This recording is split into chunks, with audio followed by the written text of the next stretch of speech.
Betcha. Welcome back. This is number 4.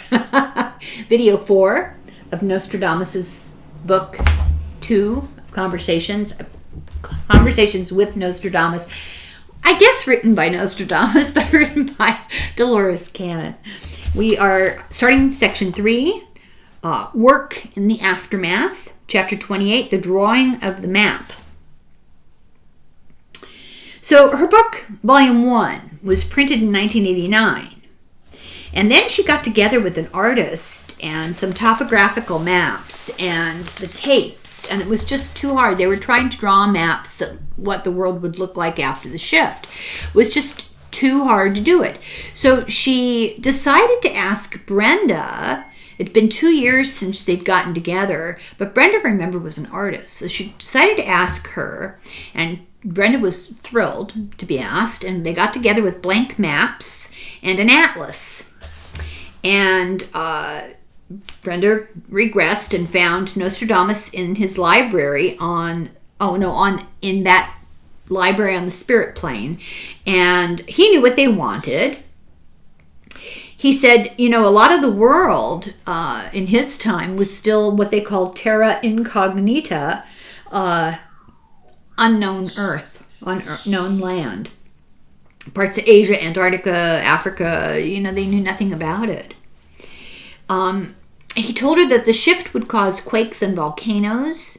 Water would come up on the land would rise, land would sink. A lot of Africa would be underwater. The actual surface of the earth would change dramatically. And it would not be stable for a very long time. Nostradamus didn't know about Madagascar.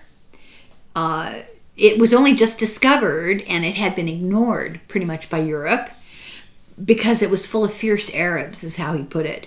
But he knew about Zanzibar, which most modern people don't know very much about.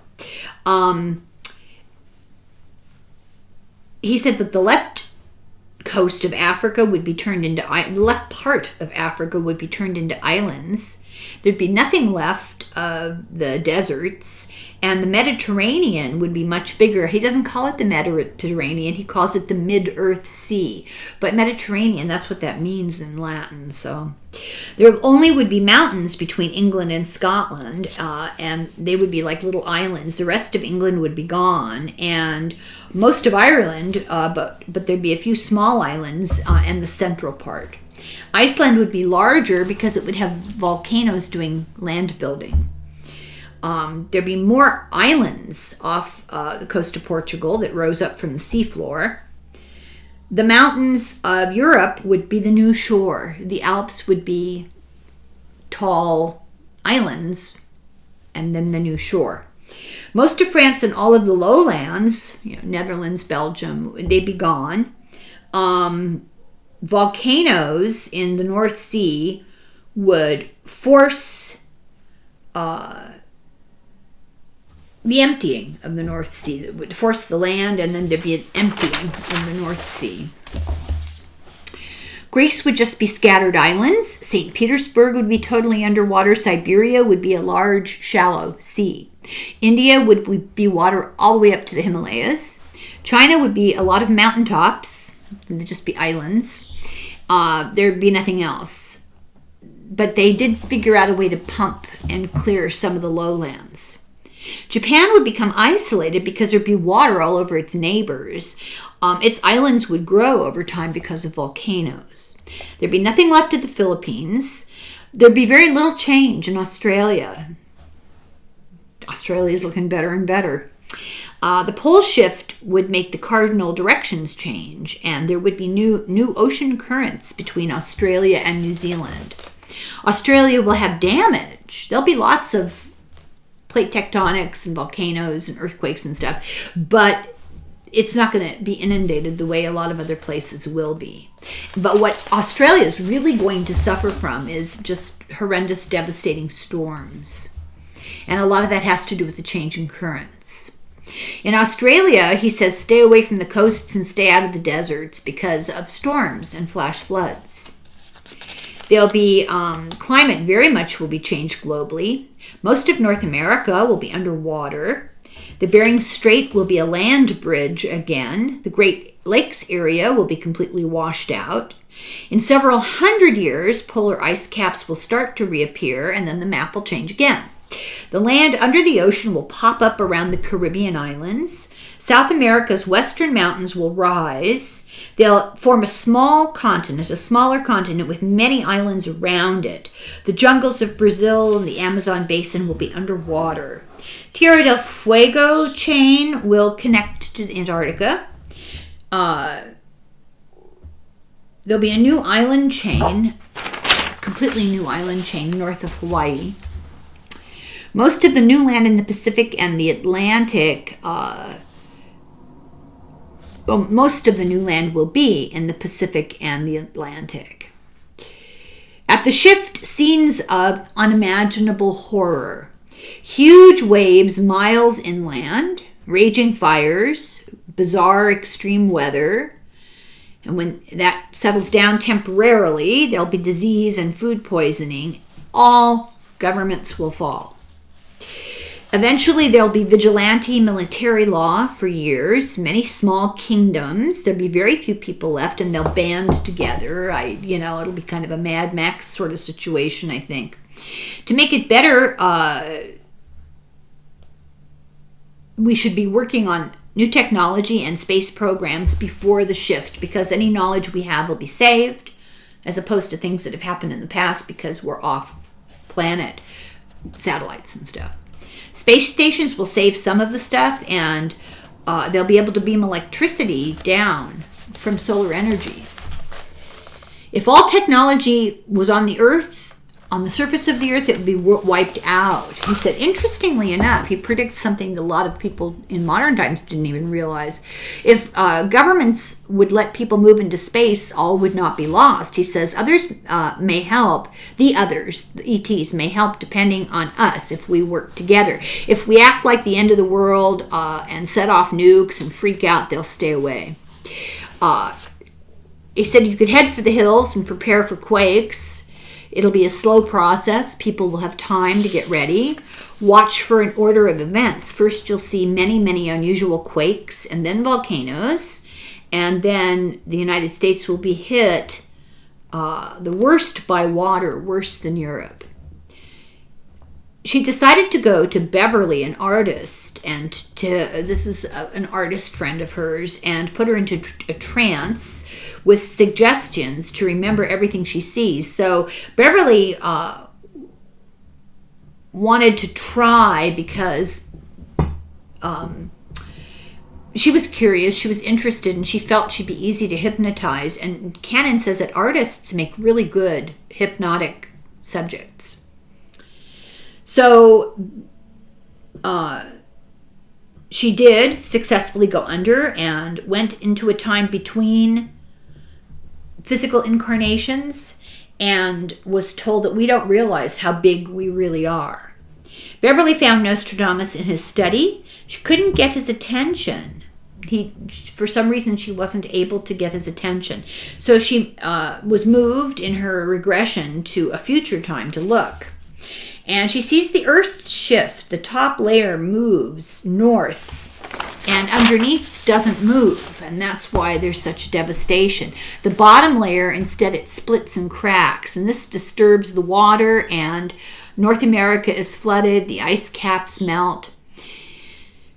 So imagine the Earth turns north and to the right, and North America breaks into 6 or 7 small island masses.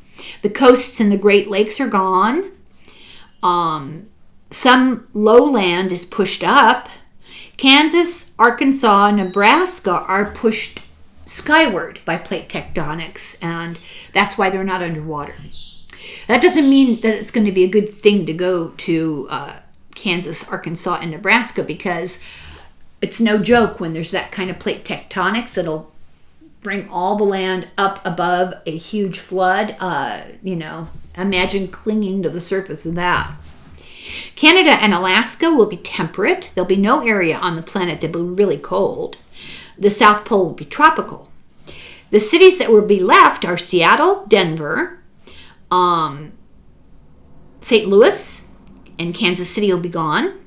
The Midwest has only small cities left and undeveloped farmland. And I'm going to go ahead and tell you where they say the most people will congregate after the earth shift. A place of refuge will be Harrison, Arkansas.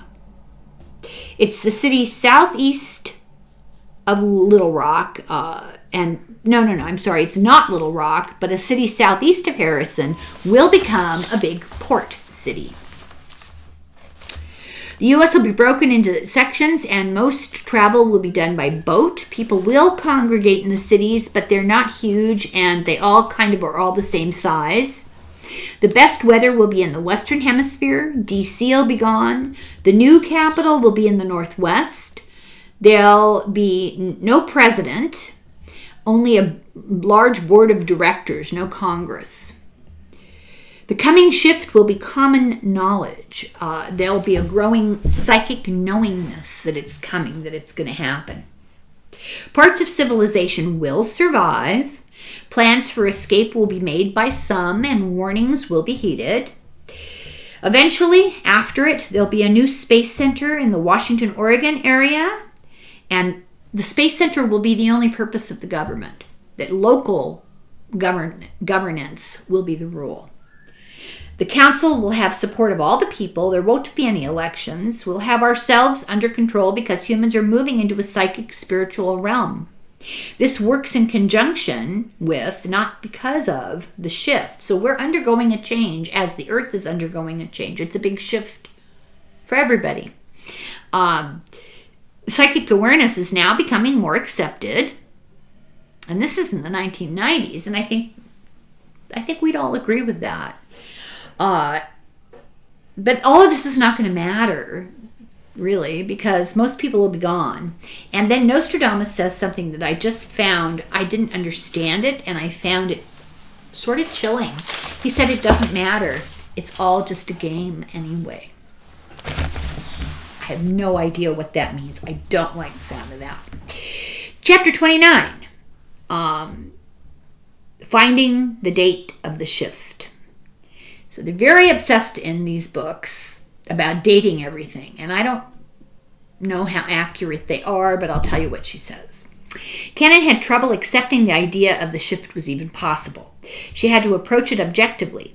She had astrology information, but it was still difficult to get a date.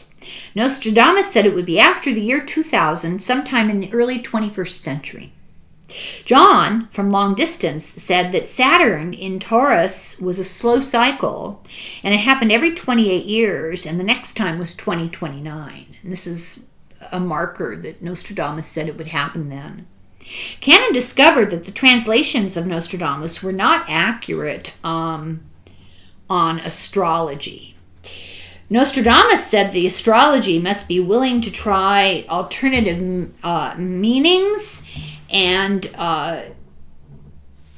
Cannon decided to consult one nearby her. So there are some factors that are playing into this. This, by the way, this astrologer's name is May. There are some factors that make this difficult. His astrology was not today's exact astrology. Knowledge of the actual stars and planets was less in his time. What advanced knowledge he did have actually came from the ancients, knowledge that had been lost. He used different systems of astrology sometimes. And his calendar went back and forth between the Julian and the Gregorian. So when you put it all together, which do you use at which time? Sometimes one way, sometimes the other. And it makes it very difficult. And it was intentional because he needed to save his neck by being obscure. So the astrologer May said that the phrase Jupiter in the water did not mean Aquarius. It meant a water sign. So if you look at what they say is going to happen is Saturn in Taurus, that would be 2028, 2029. Mars in Sagittarius would be September 24th of 29 through November 4th of 29. And they're not sure, but they think Jupiter is in Scorpio. So they're looking for patterns of mass transformation in an astrological chart. And if they can find that, they can assume that maybe that's the shift. Finally, they narrowed it down to October 24th, 2029. And they explain the entire chart on page 306, and I'm not even going to go there, but if you get the book, you can look that up. The shift will be a process. There'll be one major event sometime between September 6th and December. That's as much as they would be willing to nail down. So May consulted an even more expert astrologer who looked at the Antichrist and Ogmius's charts that they made from Nostradamus and said their nodes were exactly opposite. The charts indicate that they are parallel opposites, as if two individuals were playing out some cosmic game on a higher level, two parts of the same energy. Both operate on a mental and spiritual level.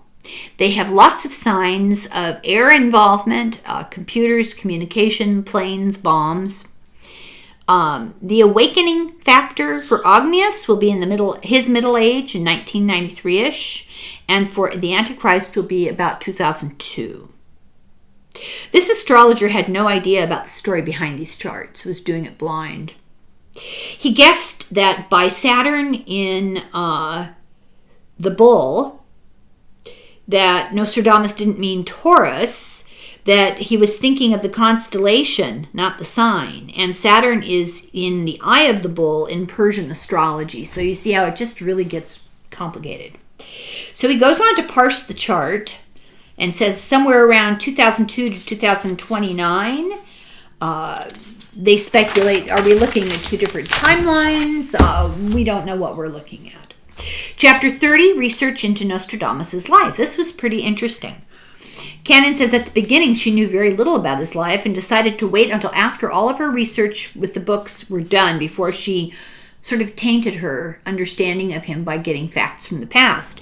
So then at the end of it all, she began to gather sources on him. She said many are rare, they're hard to get. There's only one copy of one in the United States.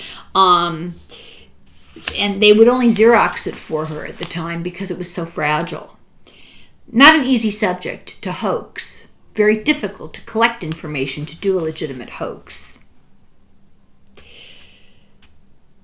People have opinions against Nostradamus, that he was just a shrewd businessman, that he was a wino having hallucinations, that he was a charlatan fooling royalty for money like the king and the de Medicis. That she found a book called Nostradamus, Life and Literature by Edgar Leone. She thought that was a good book. He said that Nostradamus' personal life was just not very exciting. It's impossible to nail down biological facts about because most of the old documents are gone. The quatrains were very elaborate and confusing puzzles. There's a history of people for centuries trying to figure them out and just giving them up in despair. She says that her subjects and she were a completely blank slate. They knew nothing. They had no preconceived notions. Their minds were so open they were empty, is how she puts it. Nostradamus told her often that it was beyond her comprehension. He would kind of brush her off. He said that this is not a puzzle invented by human beings. This is from other realms and beyond the understanding of mere mortals. He said that it came from other dimensions and that even he didn't really understand it. Some protective cloud seems to shield information about Nostradamus, was her observation. He was quick to anger, but he was patient when doing his work. He praised and valued freedom of speech. This is what little we know. Born December 14th, 1503, according to the Julian calendar, or December 23rd, according to the Gregorian. Nostradamus says this may be wrong. So, nothing is definite. His family were Jewish converts. Michel de Notre Dame was his name. He was raised by his grandfather, who taught him the Kabbalah. He studied medicine, and in those days that included astrology and magic. It still includes magic today. He went to the University of Avignon. He was really smart, really advanced, really far ahead of his peers. He seemed to know a lot of stuff before he even went to school. It didn't make him terribly popular. He said things like, well, the earth is a ball. He believed in heliocentrism a century before Galileo. He had an excellent memory, an eidetic memory. My husband does too. Quite obviously I don't, but it's kind of weird to be around somebody like that because they'll read something once and they can remember exactly what they read, including strings of numbers, dates, just obscure names. So I don't need to actually Google things. I'll just ask my husband, hey, do you remember what that guy was called or who did what when? And he just always knows. It's really obnoxious, very obnoxious, but handy. Nostradamus studied medicine in Montpellier, and this included physical science, physiology, anatomy, and it was all learned from Aristotle's works. They studied natural history of Pliny and Theophrastus. They studied the medical science of Hippocrates, Galen, Avicenna, and a bunch of other people that I never heard of. The Greeks were a mainstay of classical education in those days. After he graduated, he taught, but then the Black Death broke out, and he stayed to fight the plague. No one knows how or why he had such extraordinary good luck with the healings that he did. He had a mystery powder that they said he used to purify the air. He had lots of secret medications. He was disliked by other doctors because he refused to use leeches, he refused to do bleeding, and his herbal secret medicines worked so well, people went to him whenever they could. After the plague, it was too hard for him to continue teaching with orthodox methods.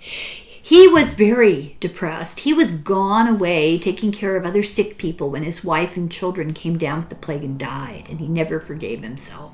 He wandered to Aegean. He was happy with his wife and kids, and then they died. And when his family died, he believed the plague was a punishment for his vanity and pretension. He truly believed that. And he wandered in a depression, a broken man, for 8 years. He traveled outside France. He went to Malta to study with the Arabs. He visited many learned people around Europe, at least. He had to hide his growing gift of prophecy. He was called a sorcerer by the jealous. He was beloved by the public, who were grateful for his help with the plague, and they protected him from those who would call him a witch. In 1547, at the age of 44, he settled in Ceylon, and he remarried. His student, Jean Chavignier, wrote a posthumous biography of him. He had as many as 30 students total across his lifetime. There's huge debate about the number of children he had and their gender and their names. Nobody agrees. It's all documented in here, but it's not that interesting, really. I mean, who cares? He published his first almanac forecasting the weather, and it was the first almanac that forecasted the weather ever. He struggled whether or not to publish his quatrains. He then had to take them to the church and get their permission. And they made him a celebrity, but it was more of like notoriety. He was in constant danger of persecution. And people who were jealous of him, people who wanted things and didn't get them from him, they could retaliate. So his fate rested on the displeasure of the church and the royalty. He was summoned by Catherine de' Medici to do the horoscope for her children. And as I said before, it was like he quoted walking a tightrope over a fire pit. There are written accounts from this time of a magic mirror that he showed her the future in. As he aged, lots of people imitated him, and lots of people forged his works. He claimed he spoke with angels and demons. He said he spoke with spirits. He heard a voice that helped him with his prophecies. And all her subjects said that Nostradamus could hear her, but could not see her. Is that the voice he meant? And I see what Denise means, because that puts her very prominently into the whole story of Nostradamus. This makes her a very important figure. I think we just leave that comment aside and just say that he got information from the future. It really doesn't matter who the individuals were. But it's an interesting mental game to play with your head when you think about he's alive in the past, they're alive in the present, and they connect. That's just really interesting. In ancient times, 63 was considered a very old age. It was an important milestone. It was called the climacteric. Extreme old age. If you survived 63, you'd live a very long time, is what it was believed. And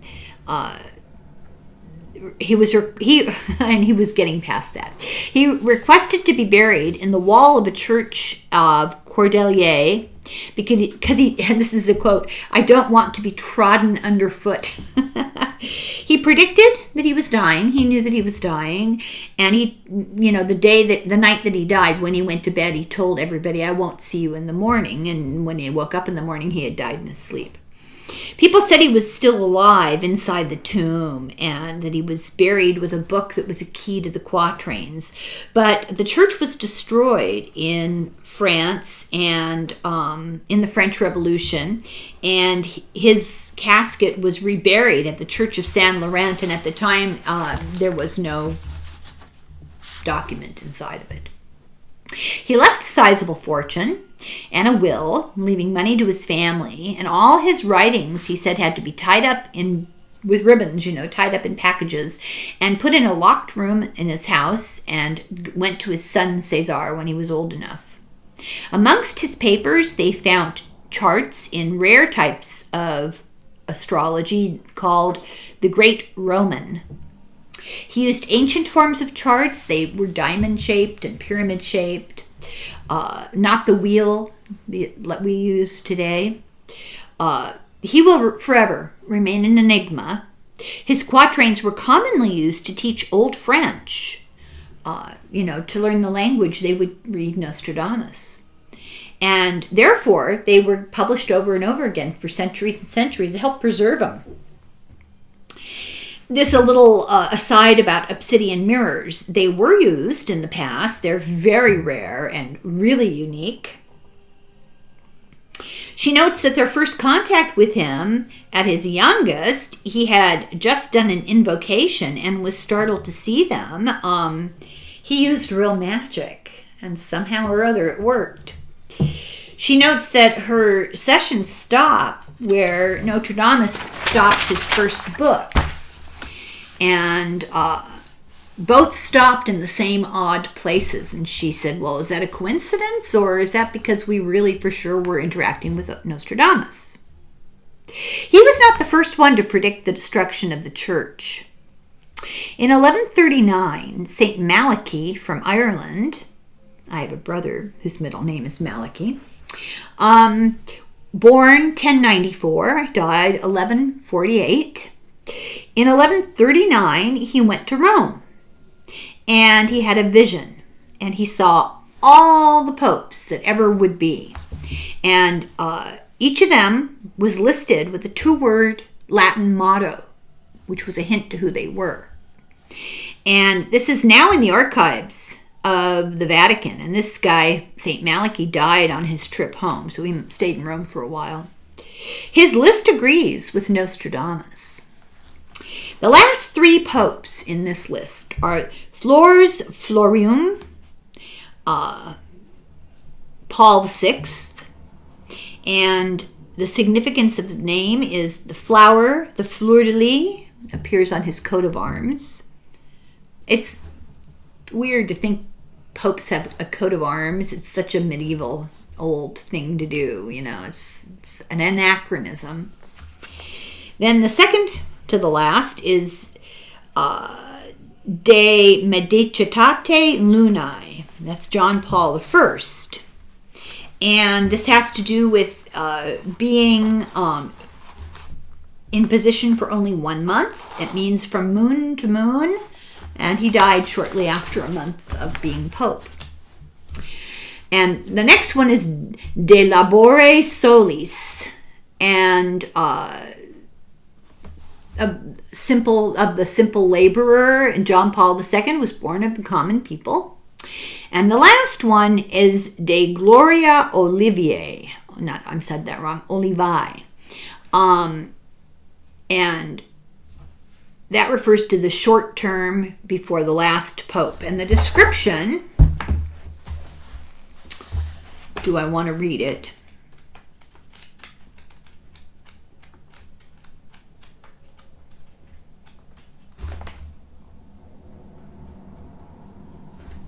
During the final persecution of the Holy Roman Church, there will sit upon the throne Peter the Roman, who will pasture his flock in the midst of many tribulations.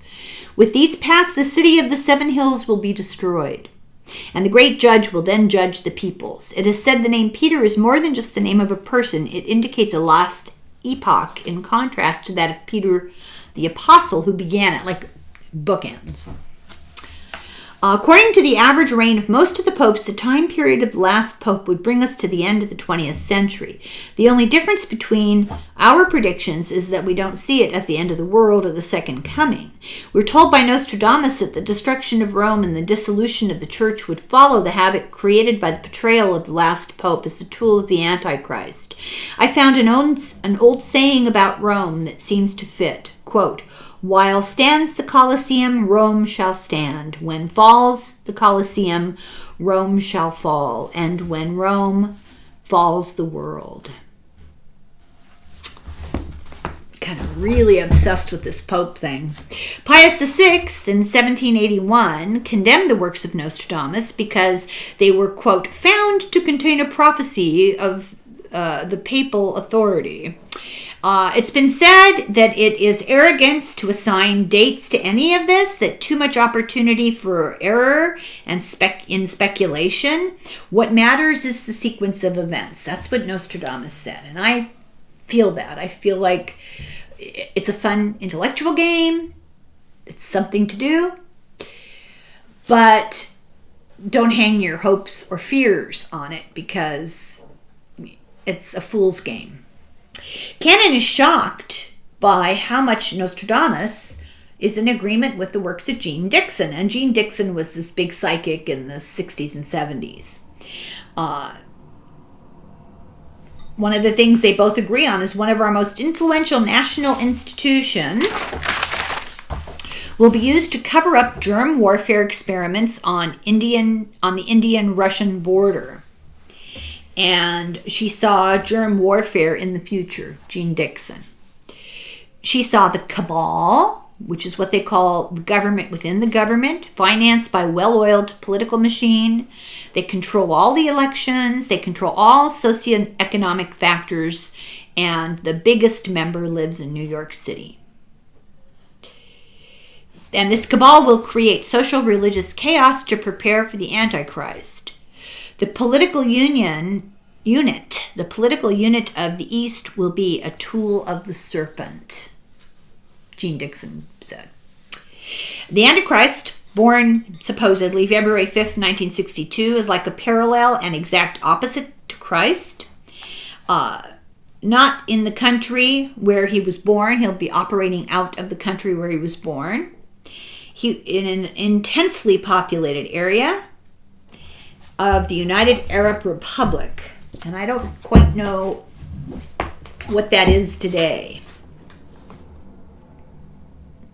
He then expands his influence, and those around him will finally form a small nucleus of dedicated followers when he reaches the age of 19. He will work quietly with them until he is around 30, when the forcefulness and impact of his presence on the world will begin to bear his forbidden fruit. Dixon saw that he would have the backing of a powerful machine that would advance his cause beyond anything ever thought possible. So this sounds similar to John's impression. She describes this prophet or forerunner of the Antichrist as that imam that John described that looked so evil. She said he's the beast described in the Bible. His domain will be the intellectual seduction of mankind. It means a mixture of political, philosophical, and religious ideology that will throw the populations of the world into a deep crisis of faith in God. An official forerunner, one of his prophet's first duties and responsibilities in readying the world for the advent of his master, is to manipulate the available propaganda machines. With teaching and propaganda, the prophet will cause people not merely to accept the Antichrist, but rather to desire him with positive enthusiasm, to create the conditions of his coming, and to participate actively in organizing the frightful and terrorizing despotism of his world empire. There will be miracles, the signs and wonders that will lead astray the inhabitants of the earth. The most convincing sign will be his conquest of the powers of nature, of which the fire from heaven is the ultimate symbol. These will not be supernatural or preternatural events, but rather the prodigies of science and human achievements, but will be interpreted in such a way as to lead men away from God and towards the worship of the Antichrist. His prophet will communicate to men through his world propaganda machine the supreme ambitions of human science. He will announce that science is able to penetrate all the secrets of nature, to domesticate all of the forces of nature, especially those of life, indeed of human life itself. He will profess that men will be able to live as they please, so long as they please, and to die as and when they please, and all without suffering, if only they will follow him. These are all preparations for the Antichrist. He will mesmerize the youth of the world when he's about 30 as part of the tremendous propaganda efforts by the prophet. The youth will have become extremely vulnerable to the coming of the man. The youth of the world will accept him and work closely with him in placing the world into his eager hands. When he's reached the age reserved for the outset of his mission, no one will be able to hold the children back, for to capture the youth and through them the world, the little boy was born. This is the Antichrist. We'll have an advanced communication network. The entire world will be exposed to this new spiritual ruler, even though his headquarters will be in the Holy Land. It will be a phenomenon of the political order. He is not simply a religious heretic whom the world at large could safely ignore. He will hold earthly power and use it as his instrument. All the tyrants of history are mere children in comparison with him. This means, first of all, that he will be a military figure beyond anything the world has ever previously seen. He will conquer the whole earth and hold it in complete mastery with most modern weapons. He will rule his new world empire with the utmost of military might and glory. It will be a totalitarian state in the most extreme meaning of the word. We will exercise power over the entire world and each person intensively, controlling even his thoughts. There will be no neighboring state. The whole world will become an island within the universe. War, as it has been known, will fade away, and he will announce himself as the Prince of Peace. But I see something deeper in the coming godless social order of the Antichrist, something more than mere political system, something that reaches into the fallen condition of human nature. He will establish and lead a strange and fundamentally anti-human religion of atheism and anti-religion. So there is more involved here than the mere political authority of a world empire. I see two definite characteristics distinguishing the Antichrist: dominion over men with a rod of iron, and seduction of their minds by a false ideology and propaganda. He will present himself to all mankind as a supreme ruler who stills and quells all warfare on earth, as the teacher of man's new modernized approach to life that leaves the Christian heritage behind as outmoded, and as the redeemer of all men from their old fears, guilt complexes, and mistreatments of each other. He will be the exact opposite of Christ. He will be his adversary and at the same time appear to be his imitator. He will seem to be a religious figure, offering to men a strangely twisted fulfillment of their spiritual desires. He will receive the worship of many people as if he, his own self, were actually God. He promises you civil liberty. He promises you equality. He promises you trade and wealth. He promises you a remission of taxes. He promises you reform. This is the way in which he conceals from you the kind of work to which he is putting you. He tempts you to rail against your rulers and superiors. He does so himself and induces you to imitate him. Or he promises you illumination. He offers you knowledge of science, philosophy, and the enlargement of mind. He scoffs at times gone by. He scoffs at every institution that reveres them. So Nostradamus and Jean Dixon give practically identical predictions. I think that's really interesting. This prophet will be to the Antichrist as John the Baptist was to Christ. It's all very similar to what Nostradamus said. But the question is, are we locked into this future? Nostradamus warned us, so we won't be caught off guard. Will the world turn into anarchy in order to control it with absolute power? Nostradamus' information was released for a reason. His mission is accomplished. And the answer is, the rest is up to us. The end. So that's the end of book 2. There is a third book. I haven't read it yet. Today's my day off. I'm thinking about this. I haven't decided if I'm going to do book 3 immediately or give myself a break. These are pretty easy books to synopsize. So that's a positive. But I don't know. It's going to depend on my mood because I have several other books that are really good that are kind of begging to be done. So that's the end of book 2, and I'll spare you a video of card reading today. I'll do cards tomorrow. And that's really good because if you have questions, please send them to me right away in the comments under this video. And try to use capital letters so they catch my eye. And if I miss your question, try again the next day because, like I said yesterday, I'm not getting all my comments. I don't know where they are. I don't know what's going on. So I'm in a completely befuddled state. So thank you very much for watching. I hope you enjoyed that. I found it really interesting. You got to get the book and do a little research on the dating. I found that really, I went down a few rabbit holes. So have a good Saturday, and we'll look at the cards tomorrow. And in the meantime, slán go fóill and sláinte.